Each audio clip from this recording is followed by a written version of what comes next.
नमस्कार, मैं हूं विद्यासागर। स्वागत है आप सभी का न्यूज वन इंडिया में। तो बीजेपी ने पूरी तरीके से कमर कस ली है 2022 विधानसभा चुनाव को लेकर, और ऐसे में बीजेपी के राष्ट्रीय अध्यक्ष जेपी नड्डा ने यूपी के कार्यकर्ताओं को संबोधित करेंगे। आपको बता दें कि जेपी नड्डा 23 अगस्त को कार्यकर्ताओं से बात करेंगे। बीजेपी अध्यक्ष 2700 सेक्टर में बूथ प्रमुख, सेक्टर प्रमुख से संवाद करेंगे। बूथ स्तर के कार्यकर्ताओं में जोश भरेंगे जेपी नड्डा। 25 सितंबर को बीजेपी के पन्ना प्रमुखों का सम्मेलन होगा। तो आपको बता दें कि पूरी तरीके से तैयारी शुरू हो गई है और बूथ स्तर पर कार्यकर्ताओं को संबोधित किया जाएगा।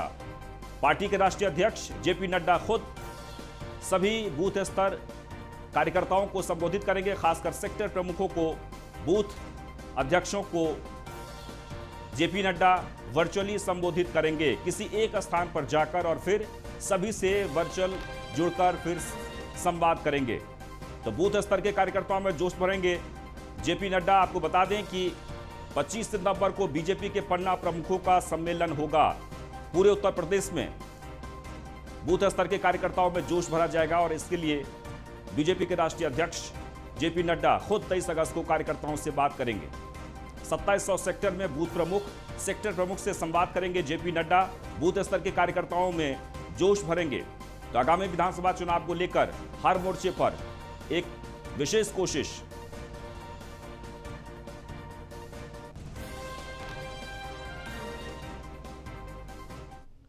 और अवनीश विद्यार्थी जुड़ गए हैं इस वक्त हमारे साथ, न्यूज वन इंडिया के एग्जीक्यूटिव एडिटर। अवनीश, निश्चित तौर पर एक बहुत ही बड़ा कदम है बीजेपी की तरफ से। किसी यानी कोई भी कार्यकर्ता छूटे ना, हर किसी में उत्साह हो, जोश हो, और इस कवायद में जुटे हुए हैं। जेपी नड्डा का जो कार्यक्रम है वो किस तरीके का कार्यक्रम रखा गया है और किस तरीके का एक एक सेक्टर को बांटा गया है? देखिए, वर्चुअली कनेक्ट करना है और ये जो पूरा कार्यक्रम होगा 23 अगस्त का काफी व्यापक कार्यक्रम होगा जी। प्रदेश के तमाम सारे सेक्टर्स से लोग उसमें जोड़े जाएंगे कार्यकर्ता। और बीजेपी बार बार बड़े कैनवस पर पॉलिटिकल कार्यक्रम करती है और उन पॉलिटिकल प्रोग्राम के पीछे सबसे बड़ी जो कार्यप्रणाली होती है वो ये होती है कि वो ज्यादा से ज्यादा कार्यकर्ताओं को एंगेज कर पाए पॉलिटिकली। चुनाव नजदीक है, लिहाजा उनकी एक्टिविटीज, उनकी सक्रियता लगातार बढ़े, इसकी कोशिश। और फिर इसी तरीके से सितंबर के महीने में भी पन्ना प्रमुखों का पूरा एक सम्मेलन है और जेपी नड्डा उस कार्यक्रम में भी शिरकत करेंगे। और बड़े पैमाने पर पन्ना प्रमुखों का जो की कार्यप्रणाली है, गुजरात में लगातार बीजेपी उसके माध्यम से सफलता पाती रही है। पिछले 2019 के लोकसभा चुनाव के दौर में भी पन्ना प्रमुख और सेक्टर प्रमुखों के और विस्तारकों के माध्यम से बीजेपी ने लगातार अपनी पैठ जो है वो बूथ तक कार्यकर्ताओं और मतदाताओं तक बनाकर रखी थी। इसी कड़ी में ये कोशिश है 23 अगस्त का जो कार्यक्रम है बड़े पैमाने पर, उसमें जेपी नड्डा उत्तर प्रदेश के किसी एक इलाके में दौरा भी करेंगे और वहां से सीधे वर्चुअली वो कार्यकर्ताओं से जुड़ेंगे। चलिए, बहुत बहुत शुक्रिया। निश्चित तौर पर तो जेपी नड्डा किसी एक इलाके का दौरा करेंगे और फिर वहां से वर्चुअली जुड़कर सभी कार्यकर्ताओं को संबोधित करेंगे। उन कार्यकर्ताओं को जो बूथ स्तर पर काम कर रहे हैं, आपको बता दें कि सेक्टर में बांटा गया है और लगभग 2700 सेक्टर में बांटे गए इन कार्यकर्ताओं को वर्चुअली संबोधित करेंगे जेपी नड्डा। चलिए आगे बढ़ते हैं। यूपी ने वैक्सीनेशन में नया रिकॉर्ड बनाया है। जी हां, 6 करोड़ के पार पहुंचा है वैक्सीनेशन का आंकड़ा। 6 करोड़ 1,50,000 लोगों को अब तक वैक्सीन लगा दी गई है। सीएम योगी की अगुवाई में अंधाधुंध वैक्सीनेशन का कार्य चल रहा है। आज 2,40,000 से ज्यादा लोगों को वैक्सीन लगी है। यूपी में 5 करोड़ 7 लाख से ज्यादा लोगों ने पहली डोज ली, वहीं करीब 95 लाख लोगों ने दूसरी डोज भी ले ली है। वैक्सीनेशन की रफ्तार यूपी में लगातार बढ़ रही है। तो एक बार आपको फिर से बता दें कि उत्तर प्रदेश यानी देश का सबसे बड़ा प्रदेश, सबसे ज्यादा जनसंख्या वाला प्रदेश उत्तर प्रदेश, लेकिन वैक्सीनेशन की जहां तक बात कर ली जाए तो सबसे ज्यादा वैक्सीनेशन का कार्य चल रहा है, यानी कि सबसे आगे है। देश में जितने भी राज्य हैं सब जगह वैक्सीनेशन का कार्य चल रहा है, लेकिन उत्तर प्रदेश ने एक नया रिकॉर्ड बनाया है। अब तक 6 करोड़ लोगों ने वैक्सीन लगा ली है।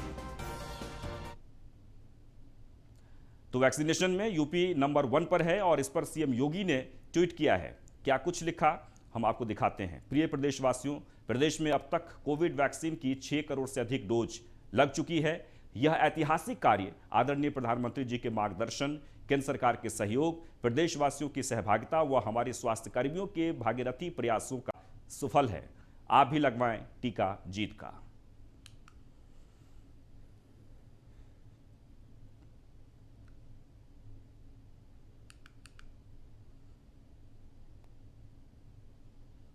तो वैक्सीनेशन को लेकर लगातार तेजी से कार्य किया जा रहा है। उत्तर प्रदेश सबसे नंबर 1 पर इस वक्त चल रहा है वैक्सीनेशन में। हमारे साथ एसके वाजपेयी जुड़ गए हैं। एसके वाजपेयी, क्या तैयारी है, किस तरीके से वैक्सीनेशन के कार्य चल रहे हैं, अलग अलग सेंटर बनाए गए हैं और लोगों में कितना उत्साह है? बिल्कुल, उत्साह कितना है ये उत्तर प्रदेश में अब तक वैक्सीनेट हुए आंकड़ों से पता चलता है। हालांकि केंद्रीय स्वास्थ्य मंत्रालय ने जो आंकड़ा जारी किया है वो निश्चित ही उत्तर प्रदेश के लोगों के लिए जहां राहत भरी बात है वहीं गौरवान्वित करने वाली भी है, क्योंकि देश का सबसे बड़ा सूबा है, सबसे ज्यादा जनसंख्या उत्तर प्रदेश में निवास करती है। और जिस तरीके से उत्तर प्रदेश सरकार ने TTT फॉर्मूले के तहत खासतौर पर सीएम योगी ने सीधे तौर पर पूरे प्रदेश भर के सभी 75 जिलों पर नजर रखी और उसकी मॉनिटरिंग की और उस हिसाब से आगे का दिशा निर्देश जारी किया। TTT फॉर्मूले से जहां उत्तर प्रदेश में कोरोना पूरी तरीके से काबू में है, दूसरे प्रदेशों की अच्छा वहीं अगर हम वैक्सीनेशन की बात करेंगे तो वैक्सीनेशन भी उत्तर प्रदेश में सबसे ज्यादा हुआ है। 6 करोड़ 1 लाख वैक्सीनेशन उत्तर प्रदेश में हो चुका है, जो कि देश के किसी भी प्रदेश से काफी ज्यादा है और उत्तर प्रदेश लगातार नंबर 1 बना हुआ है। वहीं अगर हम बात करें प्रथम डोज की तो 5,07,000 लोगों को प्रथम डोज, वहीं 95 लाख लोगों को, करीब अगर हम देखें तो 1 करोड़ लोगों को दूसरी डोज लगाई जा चुकी है, जो निश्चित ही उत्तर प्रदेश में कोरोना को खत्म करने के लिए सबसे कारगर उपाय हुए, जिस पर सीएम योगी आदित्यनाथ ने ट्वीट करके जानकारी भी दी, लोगों को बधाई भी दी, साथ ही साथ प्रेरित भी किया कि वो अगर वैक्सीनेशन नहीं कराए हैं तो वो भी जीत का टीका जरूर लगवाएं। तो निश्चित है कि उत्तर प्रदेश सरकार के प्रयास जरूर लंगला रहे हैं, जिस तरीके से उत्तर प्रदेश सरकार ने वैक्सीनेशन अभियान को चलाया है। और इस अभियान के बाद जब ये आंकड़े उत्तर प्रदेश सरकार के सामने आए हैं, कहीं ना कहीं वो उत्तर प्रदेश के लिए जरूर गौरव की बात है। कोरोना खत्म होने के साथ ही वैक्सीनेशन का आंकड़ा भी उत्तर प्रदेश में तेजी के साथ बढ़ रहा है। जी चलिए, बहुत बहुत शुक्रिया। निश्चित तौर पर पहले ये भी प्रयास किए जा रहे थे कि लोगों को अधिक से अधिक जागरूक किया जाए, लेकिन लोग अब इतने जागरूक हो गए हैं कि खुद ही वैक्सीनेशन सेंटर पर कतार में खड़े होकर अपने बारी का इंतजार करते हैं। और यही वजह है कि उत्तर प्रदेश में अब तक 6 करोड़ लोगों ने वैक्सीन लगा लिए। आगे बढ़ते हैं। योगी सरकार बनाएगी देवबंद में एटीएस कमांडो सेंटर। आपको बता दें कि योगी सरकार का एक बहुत ही महत्वपूर्ण फैसला है। सरकार ने प्राथमिकता के आधार पर अलॉट की है जमीन। एटीएस को 2000 वर्ग मीटर जमीन अलॉट की गई है। एटीएस कमांडो सेंटर के लिए काम तेजी से शुरू भी हो गया है। करीब 1.5 दर्जन तेज तर्रार एटीएस अफसरों की तैनाती होगी।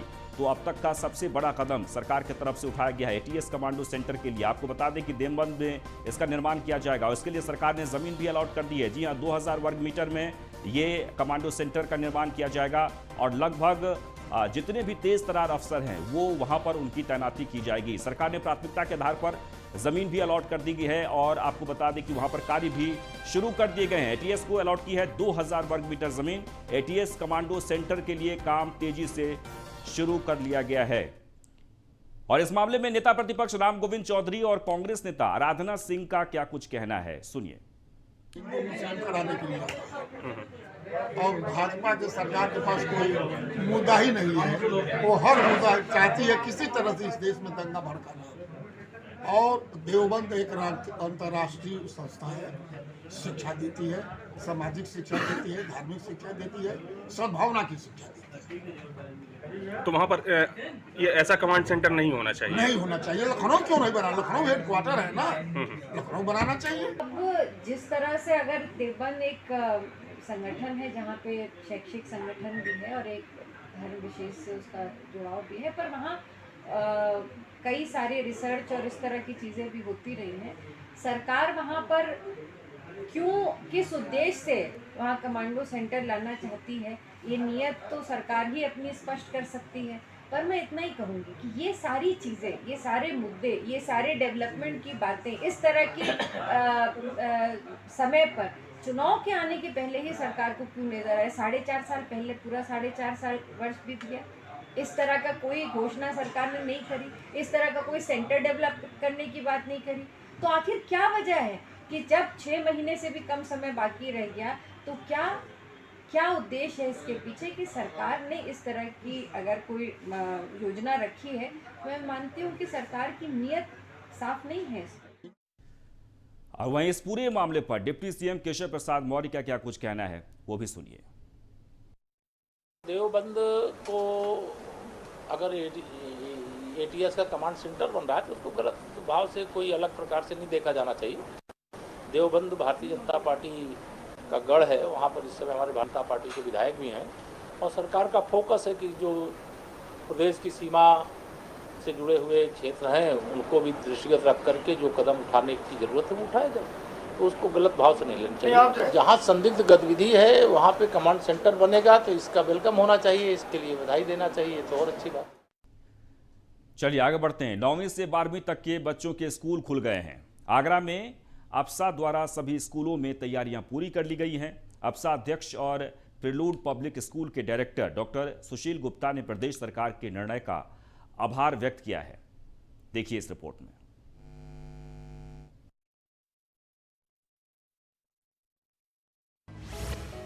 खुल गए बच्चों के स्कूल, खिल गए बच्चों के चेहरे, क्लासरूम में होगी पढ़ाई। 9वीं से 12वीं तक के बच्चों के लिए गुड न्यूज। कोरोना की वजह से बंद पड़े स्कूल आखिरकार खुल ही गए। स्कूल खुलते ही बच्चों के चेहरे पर खुशी की लहर दौड़ पड़ी। चलिए आपको ताजनगरी के एक स्कूल में लेकर चलते हैं।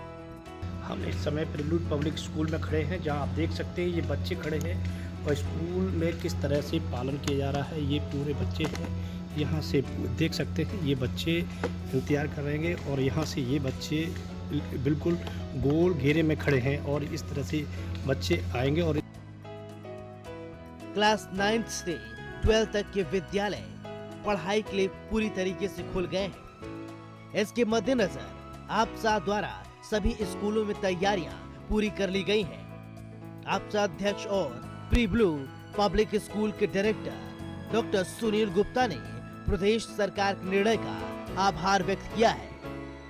जिसके एक माता की या पिता की डेथ हो गई है तो उसको 50% में देंगे और इस तरह से मुझे ये बताते हुए अच्छा लग रहा है कि 13 बच्चे अब तक हम लोग ले चुके हैं। सरकार को और किस प्रकार के विषय पर स्कूल के प्रति सोचने की आवश्यकता है? कुछ देखिए, सबसे पहले सरकार को ये सोचने की आवश्यकता है कि वो इस तरह के आदेश जारी करे जिससे कि जो सक्षम पेरेंट हैं वो फीस जमा कराएं।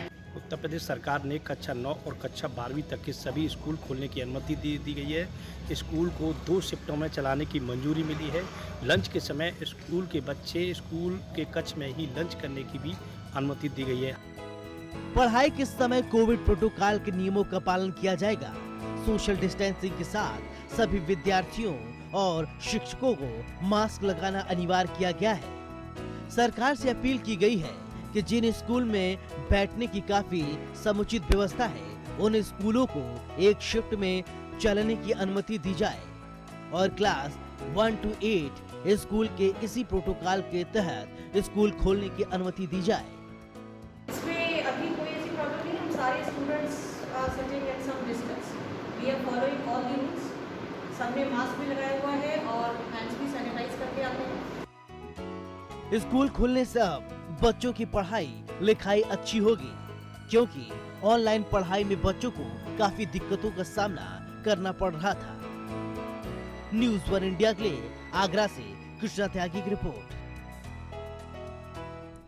खबर गाजियाबाद से, जहां पर 40 लाख की लूट से हड़कंप मच गया है। आपको बता दें कि आरडीसी के दुर्गा टावर के पास ऑफिस में बड़ी लूट हुई है। चेन्नई निवासी कारोबारी से 40 लाख रुपए की लूट हुई है। 4 बदमाशों ने इस घटना को अंजाम दिया है।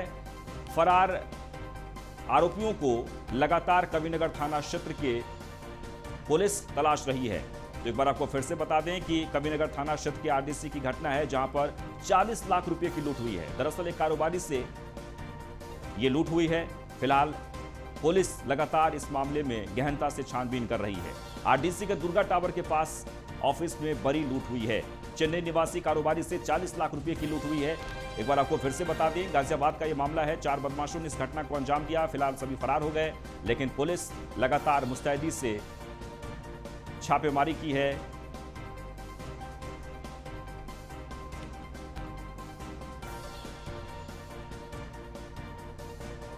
और गौरव यादव जुड़ गए इस वक्त हमारे साथ है, हमारे संवाददाता गौरव। इस मामले में पुलिस ने अब तक क्या कार्रवाई की है? जी बिल्कुल, देखिए सबसे है जैसे ही मिलती है पुलिस को स्थल पे पहुंचती है, लगातार कोशिश करती है कि किस तरीके से जो घटनाक्रम हुआ है उसे समझने की बात की जाती है। पुलिस लगातार दबिश देने की बात कर रही है और लगातार सूत्रों अहम जानकारी मिलने के बाद उसे डिस्क्लोज नहीं कर रही है। पुलिस का कहना यह है कि हम जल्द ही घटना का अनावरण कर देंगे, क्योंकि जो सौदा होने वहां पर एक सौदा होना था, जहां पर व्यापारी गया हुआ था, वहां पर लगभग एक प्रॉपर्टी का सौदा होना था, उसके लिए 40 लाख रुपए लेके वो वहां पहुंचा था। ये जानकारी कहीं ना कहीं से लीक हुई, जिसके बाद पूरी घटना को अंजाम दे, जैसे ही वो व्यापारी वहां पहुंचा और उसने पैसे का बैग उस जगह पर पहुंचाया ऑफिस के अंदर, वही अचानक से 4 लोग वहां से लूट की घटना को अंजाम दिया और वहां देखते ही देखते वो वहां से फरार भी हो गए। इस बीच उन्होंने व्यापारी के साथ मारपीट की, उसे लहूलुहान भी कर दिया।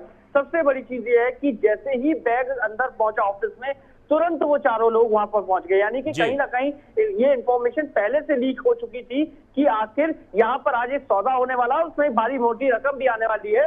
जिस भारी मोटी रकम को लूटने के लिए वो लोग वहां पर मौजूद थे और जैसे ही बैग अंदर गया, उसके बाद उसके साथ लूट की घटना को अंजाम दिया गया। व्यापारी चावल का व्यापारी है, लगातार बड़े कारोबार करता रहता है। उसके बाद जैसे ही पुलिस को इस पूरी घटना की जानकारी मिली, पुलिस लगातार इसमें अपनी उचित कार्रवाई करने का। और सबसे बड़ी चीज होगी, हमेशा पुलिस कहती है कि हमारे पास अहम जानकारी आ गई है, जल्दी घटना का अनावरण करेंगे, लेकिन यदि कोई बात पूछी जाए तो कहते हैं कि इससे जो अपराधी है मदद हो सकती है और कहीं ना कहीं वो भाग सकते हैं, तो अपने आप को बचाती भी है। जी, बहुत बहुत शुक्रिया। निश्चित तौर पर तो एक बड़ी घटना को अंजाम दिया गया, लेकिन फिलहाल इस मामले में पुलिस ने अभी तक किसी प्रकार का खुलासा नहीं किया है कि अब तक क्या कार्रवाई हुई है। चलिए आगे बढ़ते हैं। फर्रुखाबाद से खबर है, जहां पर बिजली विभाग के कर्मचारियों के साथ मारपीट हुई है। आपको बता दें कि विजिलेंस के साथ चेकिंग के दौरान की गई मारपीट, टीम के साथ दबंगों ने गाली गलौज कर मारपीट की है। दबंगों की मारपीट से अवर अभियंता को भी चोट आई है। अवर अभियंता ने दबंगों के खिलाफ थाने में तहरीर दी है। थाना शमशाबाद क्षेत्र का ये मामला है। तो विजिलेंस के साथ चेकिंग के दौरान मारपीट की गई है दबंगों के द्वारा। फिलहाल पुलिस ने मामला दर्ज कर मामले की छानबीन शुरू कर दी है। जब कह रहे हम वीडियो बना रहे, बना लेने दो आमने साहब के। वह कन्नौज के तिरवा मेडिकल कॉलेज में मानवता को शर्मसार करने का वीडियो सामने आया है, जिसमें पुलिस कर्मियों ने सारी हदें पार कर दी है। अज्ञात बुजुर्ग की मौत के बाद शव को घसीटते हुए पुलिस कर्मियों का वीडियो वायरल हुआ है। तो मामला कन्नौज का है, जहां पर पुलिस कर्मियों की मानवता को शर्मसार करने वाला वीडियो लगातार वायरल हो रहा है। खबर सहारनपुर से, जहां पर ऑफिस के बाहर कार में अचानक आग लग गई। कार के आगे का हिस्सा जलकर पूरी तरीके से खाक हो गई है। फायर ब्रिगेड की टीम मौके पर पहुंची और फिर आग पर काबू पा लिया है। आग लगने के कारणों का पता नहीं चल सका है। सहारनपुर के थाना सदर बाजार इलाके की यह घटना है।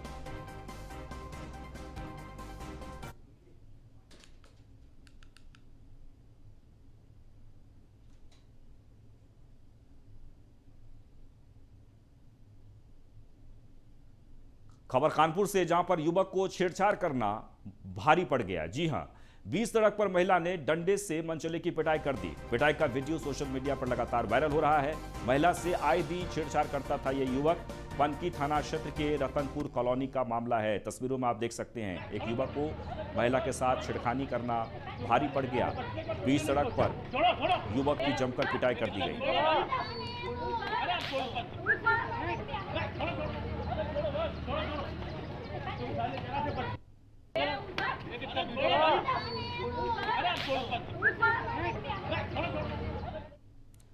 इस बीच कानपुर से एक और खबर, जहां स्वतंत्र देव सिंह के कार्यक्रम में अव्यवस्था देखने को मिली है। कार्यक्रम के दौरान बीजेपी कार्यकर्ताओं में धक्का मुक्की हुई। मंच पर धक्का मुक्की होती रही। अनुशासनहीनता का परिचय दिया गया है। हालांकि लोगों से संयम बरतने की अपील की गई। कार्यकर्ताओं के व्यवहार से नाराज हुए स्वतंत्र देव सिंह अमृत महोत्सव में आए थे बीजेपी प्रदेश अध्यक्ष, लेकिन फिलहाल वो नाराज हो गए और नाराजगी में मीडिया से बात किए बगैर वो निकल गए। तस्वीरों में आप देख सकते हैं, एक्सक्लूसिव तस्वीर कानपुर से। दरअसल स्वतंत्र देव सिंह का एक कार्यक्रम था, अमृत महोत्सव में शामिल होने के लिए आए थे, लेकिन अचानक देखिए कि कार्यकर्ता किस तरीके से उग्र हो गए। धक्का मुक्की हुई और लगातार नारेबाजी करने लगे। इसके बाद स्वतंत्र देव सिंह ने मंच से कई बार उन सभी कार्यकर्ताओं को मर्यादित रहने की बात कही। उन्होंने कहा कि आप संयम में रहें, लेकिन ऐसा नहीं हुआ और इसके बाद स्वतंत्र देव सिंह नाराज हो गए और वो कार्यक्रम छोड़कर चले गए।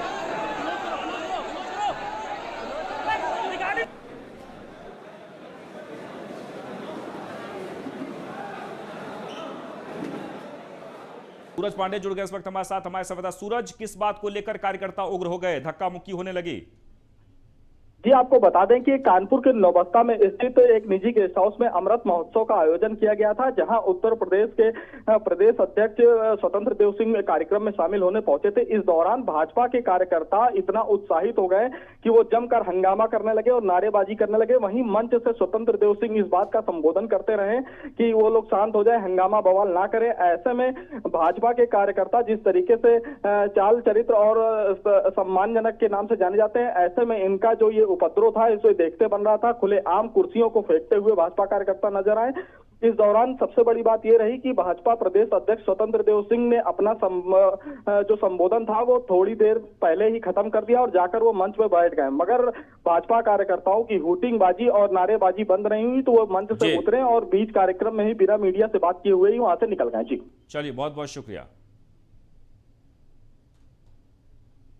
और इसी के साथ ही इस बुलेटिन में बस इतना ही, लेकिन आप बने रहे न्यूज़ 1 इंडिया के साथ। नमस्कार।